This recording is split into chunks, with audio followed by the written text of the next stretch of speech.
Vous êtes au travail et votre collègue qui n'est pas de confession musulmane vous pose la question suivante. Pourquoi est-ce que l'alcool est interdit en islam? Alors qu'est-ce que vous répondez? Il est vrai que parfois nous suivons des règles religieuses qui existent bel et bien, mais nous les suivons sans les comprendre, sans saisir la sagesse, les sagesses qu'elles renferment. Et il est toujours meilleur, voire nécessaire, quand nos cerveaux humains le permettent, de comprendre. Pourquoi je prie? Pourquoi je jeûne le mois de Ramadan? Pourquoi l'alcool est-il interdit en islam? C'est cette dernière question à laquelle je vous propose de répondre dans cette vidéo de manière précise et concise, je l'espère. À tout de suite.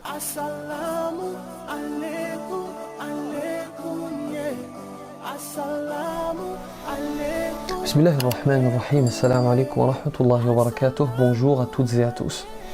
D'abord, celui qui porte la foi se doit d'appliquer scrupuleusement ce que le Créateur lui demande dans les textes qu'il a révélés. Parce que il y a certes une sagesse dans tout ce qu'il nous demande, mais nos cerveaux humains ne sont pas toujours capables d'en saisir les nuances. Oui, il y a des sagesses que l'homme ne peut concevoir. Admettre ceci, c'est déjà mettre le pied sur le bon chemin. En effet, le croyant doit être capable de mettre de côté son orgueil et d'accepter qu'il ne lui est pas possible de tout connaître, de tout comprendre.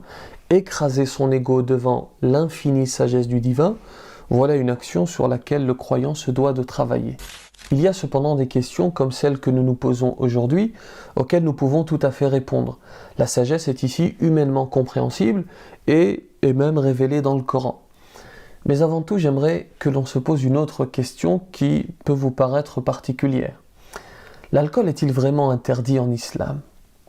Sacrilège, me direz-vous, qu'arrive-t-il à l'imam? Du calme, je vous explique bien sûr. Cette question, certains se la posent parce que dans le Coran, Dieu dit ceci. Ya ayyuhalladhina amanu innamal khamru wal maysiru wal ansabu wal azlamu rijsum min amali shaytan. رجس من عمل الشيطان فاجتنبوه لعلكم تفلحون. Certains nous disent donc, ce sont leurs arguments, je ne les reprends pas à mon compte, je ne fais que les citer. Certains nous disent, Allah nous demande de nous en écarter, mais il ne parle pas d'interdiction. Or, lorsqu'il parle du porc, lorsqu'il évoque le porc dans le Coran, il dit ceci. إنما حرم عليكم الميتة والدم ولحم الخنزير وما أهل به لغير الله. Lorsqu'il s'agit du porc, notre Créateur parle clairement d'interdiction. Or, à propos de l'alcool, notre Créateur parle de s'en écarter. Alors qu'en est-il? Alcool licite ou illicite? Rassurez-vous, l'alcool est bien interdit, je n'allais pas dire le contraire, je vais le prouver d'ailleurs. Il s'agissait de revenir sur un argumentaire fallacieux qui circule.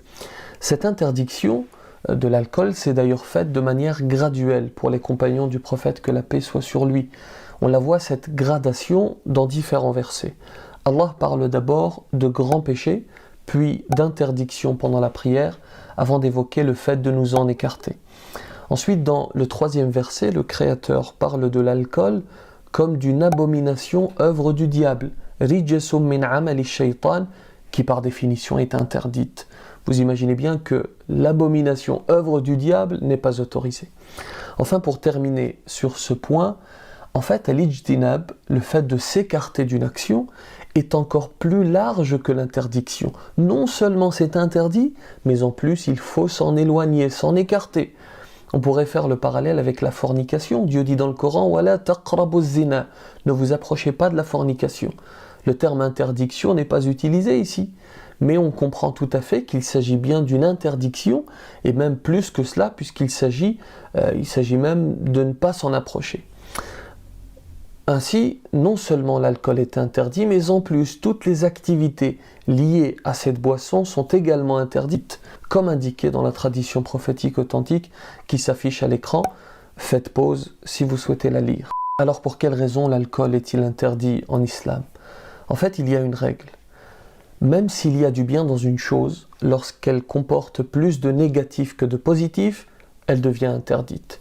C'est le cas pour l'alcool. Dieu dit dans le Coran: يَسْأَلُونَكَ عَنِ الْخَمْرِ وَالْمَيْسِرِ قُلْ فِيهِمَا إِثْمٌ كَبِيرٌ وَمَنَافِعُ لِلنَّاسِ وَإِثْمُهُمَا أَكْبَرُ مِن نَّفْعِهِمَا. Alors regardons, analysons le bien et le mal. Le bien d'abord. Un état second dans lequel on oublie ses problèmes momentanément. Pendant quelques heures, en effet, on oublie ses soucis avant d'y retomber de manière plus profonde encore.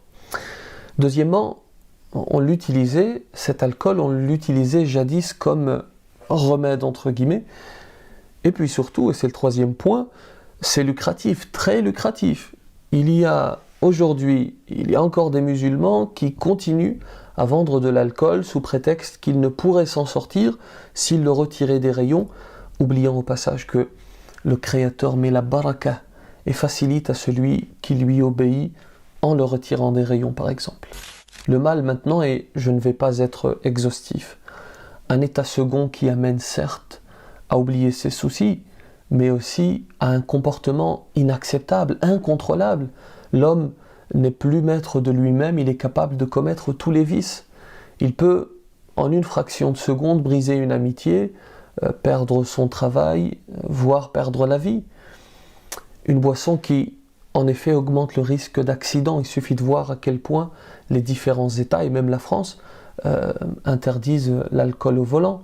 Vous allez me dire, allez, un petit verre, ça fait pas de mal. Oui, mais qui peut garantir qu'il ne s'agira que d'un verre? L'une des techniques du malin, du diable, c'est justement de nous murmurer « allez, juste un verre, allez, juste un », pour finalement nous amener à vider la bouteille. Et puis l'alcool a des effets très nocifs sur la santé à long terme. Il suffit de 2 clics pour s'en rendre compte. Il s'agit donc bien de ce que le Créateur dit: Wa ithmuhuma akbaru min naf'ihima, le péché est plus grand que l'utilité. Bon voilà, j'espère que l'exposé était clair. Vous êtes maintenant capable de répondre à votre collègue. N'hésitez pas à enrichir cet argumentaire dans les commentaires. Quant à moi, je vous laisse, je vais aller boire un verre de thé, et je crois même qu'il y a du smoothie. Je crois que mon épouse a fait du smoothie. Que la paix soit sur vous. On dit smoothie ou smoothie? Smoothie? Smoothie? Bon, dites-moi dans les commentaires.